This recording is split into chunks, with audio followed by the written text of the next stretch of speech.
Hello, মা আধার মানিক একটি গোলে এগিয়ে আছে।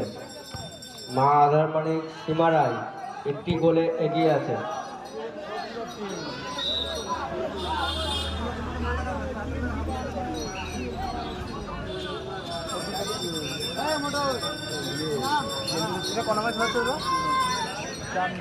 তিন নম্বর না স্যার, 3 নম্বর তো নাকি রায়পাড়া খেলা বলছিল। তারপর হয়ে গেছে রায়পাড়া নাকি জিতেছে না? কার সাথে হয়েছিল ওরা?